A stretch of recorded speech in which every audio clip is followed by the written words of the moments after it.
Are you puzzled by the difference between EBITDA and SDE, or seller's discretionary earnings, when it comes to valuing a business? Whether you're a business owner looking to sell or a savvy investor just seeking clarity in valuation methods, this video is essential because it will guide you through why SDE, or seller's discretionary earnings, reigns supreme in the world of small business transactions. Hi, I'm Trent Lee. I've sold over 600 businesses, and for the last 5 years in a row, I've been named the #1 business broker in the country for the most closed transactions. And I make these videos so that one day, whether you're a buyer or a seller, you'll reach out to me and I'll help you through the transaction. So today, let's dive into some important terms that you'll want to know if you're thinking about buying a business. We're talking about seller's discretionary earnings, or SDE, and EBITDA. Don't worry, we'll break these down into simple ideas that are easy to understand. Let's dive into it. First up is SDE, or seller's discretionary earnings. Think of SDE as the total amount of money that the business brings in for the person that owns it. This isn't just profit from selling products and service, it's also including owners' benefits, salaries, perks that they might be getting by owning the business, or expenses, personal expenses that they're running through the business. So if the owner takes a trip that's paid for the business, that's part of SDE. SDE is super important because it helps you see the real earning potential of a business if you were to own it.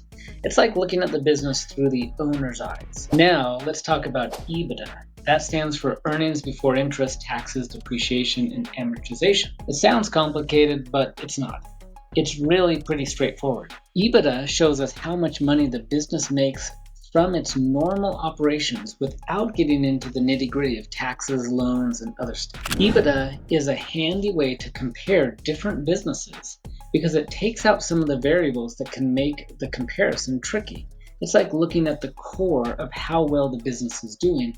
So, how are SDE and EBITDA different? Well, SDE is all about the owner's perspective, including all the perks and benefits that they might get. EBITDA is more about the business's core operations, stripping away the extra stuff to see how the business is performing.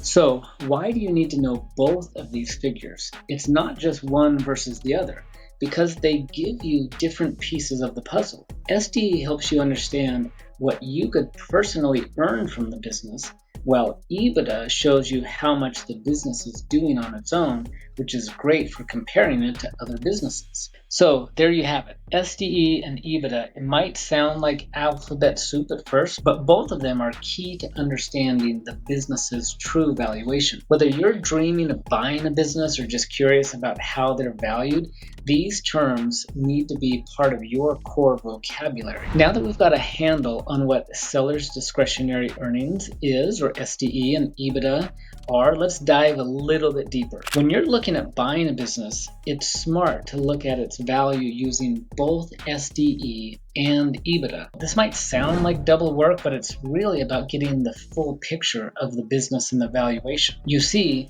even though there are numbers, the reality is these numbers each tell different stories. They should both lead you to a similar ending point if the business is solid and running well. So let me break it down and give you an example. Imagine a business that has EBITDA of $200,000.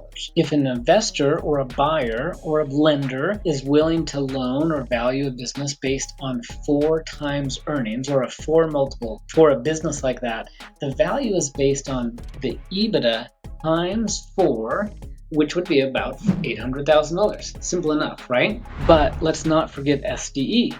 Say the same business has SDE of $300,000. If the going rate for the multiple for that business and that industry for SDE is 2.5, then the value based on SDE is $750,000. So you might have noticed that these two numbers aren't exactly the same, but they're pretty close, between $750,000 and $800,000. This shows us that there's 2 different ways at looking at the business value, and both are giving a similar picture. And it's a good sign. It means that the business is likely solid and running well if both valuations are within the same general ballpark. So when you're thinking about buying a business, don't just settle for one number. Look at both SDE and EBITDA. They each tell you something important. SDE gives you a peek into what your life could be like as an owner, and EBITDA shows you what the strength of the business is by itself. Remember, buying a business is a big decision. You want every tool at your disposal to make sure that you're making a smart choice. SDE and EBITDA are two of those key tools. And there you have it. That's a wrap. That's a difference between SDE and EBITDA. I hope this video helps you feel more confident as you explore the world of buying businesses. Keep these terms in your back pocket and you'll be on your way to making an informed decision. Thanks for watching the video, and don't forget to hit that like and subscribe button if you want more videos that are helpful through the valuation process. Happy hunting for the right business. Talk with you soon. Bye.